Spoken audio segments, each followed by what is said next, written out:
Let me state, مجھے یہ کہنے نہیں دیجیے کہ پاکستان کو اس وقت جو موجودہ صورتحال کا سامنا ہے کہ جہاں پر ایک طرف پاکستان جنگ میں انوالو ہے اور دوسری طرف ملک کے اندر مذہبی انتہا پسندوں کا احتجاج جاری ہے، ارباب اقتدار اور ارباب اختیار کی بات سمجھنی چاہیے. اگر آپ سندھ کی سطح پہ بات کریں تو پیپلز پارٹی صاحب ویسی خوش نہیں ہے. آپ نے ایم کیو ایم کو توڑ کے گھڑے بنائے، بہادر آباد پی ایس پی، وہ آپس میں گتھم گتھا ہے کتا بلی کی طرح، وہ بھی اس ٹاسک کو پورا نہیں کر پا رہے جو آپ نے ان کو دیا تھا.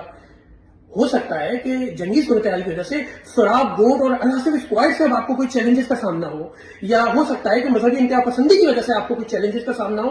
اب آپ کو سمجھنا چاہیے، اور یہ بہت عاجزانہ مشورہ ہے، کہ ایک شخص ہے وہ ان تمام معاملات کو، تمام پرابلمس کو سالو کر سکتا ہے. اس شخص کا نام ہے الطاف حسین.